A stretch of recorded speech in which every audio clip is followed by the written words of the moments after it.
আমাদের খুব প্রিয় একটি উৎসব এই কল্পতরু উৎসব। কিন্তু এই কল্পতরু উৎসবের যে প্রাসঙ্গিকতা, আজকের আলোচনার বিষয় তারই খানিকটা উল্টো দিকে যাওয়া। তো ভক্তরা এই দিবসটিকে খুব ভালোবাসেন কল্পতরু দিবস বলে, তাই অন্য জায়গায় এই বিষয়ে অন্য কিছু বলতে হয়তো অতটা সাহস হতো না, কিন্তু পেছনে শারদানন্দজি মহারাজ রয়েছেন, তাই আমি একটু সাহস পেয়েছি যে মহারাজের পথে হাঁটা। 1886 সালের 1 জানুয়ারি শ্রীরামকৃষ্ণ ভক্তমণ্ডলীতে একটি বিশেষ উল্লেখযোগ্য দিন সংঘটিত হয়েছিল। আপনারা ওই ঘটনাটি সবাই অল্প বিস্তর জানেন। ঠাকুর তখন অন্তলীলায় কাশীপুরে আছেন। সেদিন একটু সুস্থ বোধ করেছেন। বিকাল হয় এই সময় উনি আস্তে আস্তে ওনার ঘর থেকে নিচে নেমে আসছেন। রবিবার, ছুটির দিন, 1 জানুয়ারি ছুটির দিন ছিল। অনেক ভক্ত সমাগম হয়েছিল, প্রায় 30 জন ভক্ত ছিলেন। এবং শ্রীরামকৃষ্ণ আস্তে আস্তে যখন একটি নির্দিষ্ট স্থানে এসে দেখলেন গিরিশ বসে রয়েছে, তখন গিরিশচন্দ্র ঘোষের কাছে এসে তিনি যখন দাঁড়ালেন এবং গিরিশকে প্রশ্ন করলেন যে তিনি যে মহারাজ একটু আগেই আমাদের স্মরণ করালেন, তুমি যে বিভিন্ন জায়গায় এরকম বলো, তো গিরিশ তুমি এর মধ্যে কি দেখেছো? তো আমি সেই জায়গাটাই এখান থেকে পড়ছি। ঠাকুর কি বললেন?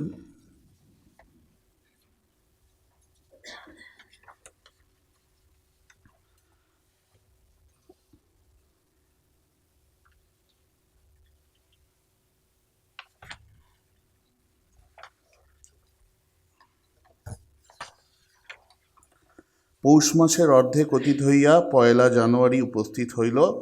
3টের সময় ঠাকুর যখন উদ্যানে বেড়াইবার জন্য উপর হইতে নিচে নামিলেন, তখন 30 জনের অধিক ব্যক্তি গৃহমধ্যে অথবা উদ্যানস্থ বৃক্ষ সকলের তলে বসিয়া পরস্পরের সহিত বাক্যালাপে নিযুক্ত ছিল।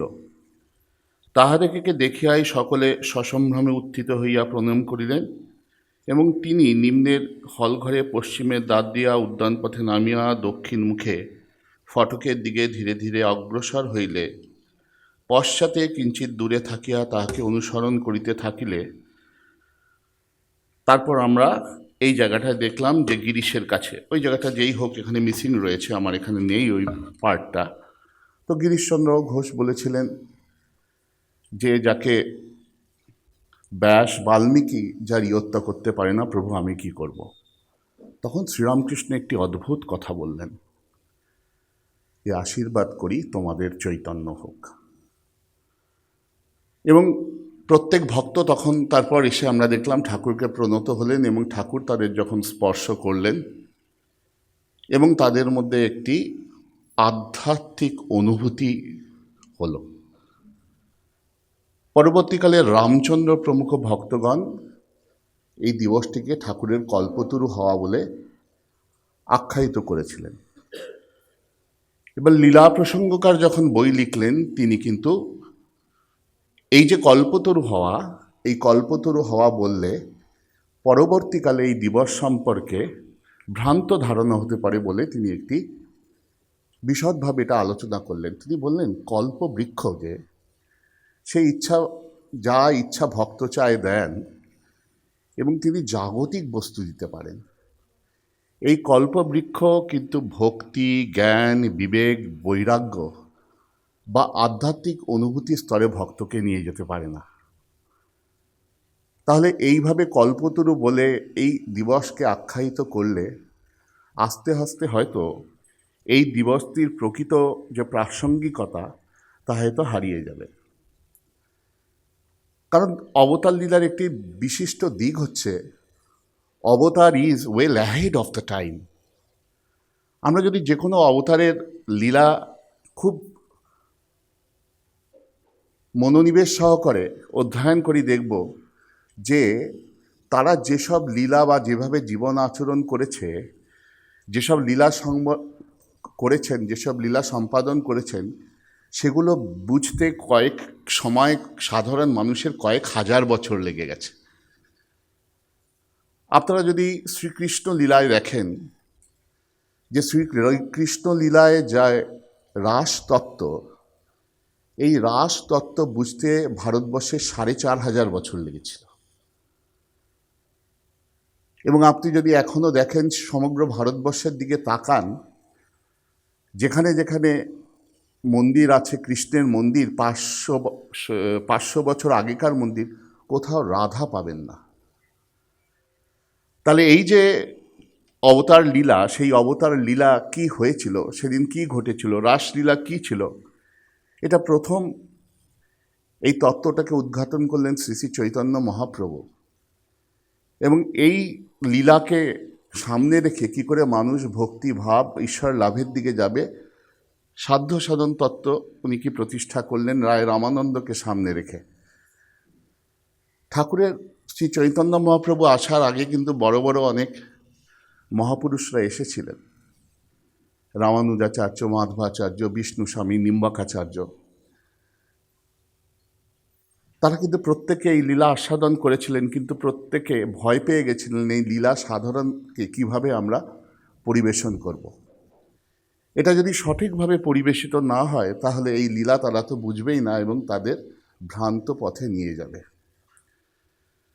তাই চৈতন্য মহাপ্রভু নিজে এসে, আমরা দেখছি পরে যখন আজকে যে গৌড়ীয় বৈষ্ণব দেখি যে সাধ্য সাধন তত্ত্ব করলেন, যেখানে তিনি সাধনা রচনা করে গেলেন, মঞ্জুরি উপাসনা বা সহচরী উপাসনা, সেটা কিন্তু 500 বছরের পুরনো। এবং এই ক্ষেত্রে শ্রীরামকৃষ্ণ লীলা সেদিন কি ঘটনা ঘটেছিল সেই সম্পর্কে যদি আমরা ঠিকমতো অর্থবহতা বা তার প্রাসঙ্গিকতা যদি সঠিক পথে চালিত করতে না পারি, আস্তে আস্তে হয়তো ঠাকুরের সেই দিব্য লীলাকে আমরা সাধারণ মানবভূমিতে ভোগ ও সর্বস্ব কাজেই আমরা ব্যবহার করব। কারণ কল্পতরু বৃক্ষের কাছে মানুষ কি চায়, যে জগতের যে দুর্দমীয় বাসনা যেগুলো তার এমনিতে পূরণ হচ্ছে না, সেই কল্পতরুর কাছে যেন চাইলে তাই পাওয়া যায়।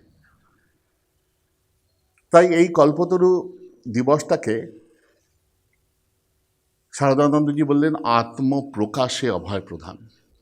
তাহলে এখন যদি আমরা খুব সহজভাবে এই বিষয়টি আলোচনা করি, তাহলে আত্মপ্রকাশ কি? শ্রীরামকৃষ্ণ তো রয়েছেন, তাকে তো সবাই দেখতে পাচ্ছে, তাহলে তিনি আবার নিজেকে আবার কি আত্মপ্রকাশ করবেন? তার মানে আত্মপ্রকাশে অভয় প্রধান বলতে এখানে আমরা যদি বলি, তাহলে শ্রীরামকৃষ্ণের অবতার তত্ত্বের কথা একটু আগেই মহারাজ বললেন, সেটি উনি প্রকাশ করলেন। কারণ জগতের সব কিছু একমাত্র অন্য কাম্য বস্তু কল্পতরু দিতে পারলে একমাত্র আধ্যাত্মিক বিষয়ে যেগুলো, সেগুলো কিন্তু একমাত্র যেটি অবতার দিতে পারেন সেটি হচ্ছে কি আধ্যাত্মিক অনুভূতি, ইচ্ছা মাত্র। এটা আমরা স্বামীজির আলোচনায়ও দেখেছি যে একমাত্র অবতার যখন আসেন তিনি ইচ্ছামাত্র আধ্যাত্মিক অনুভূতি দিতে পারেন।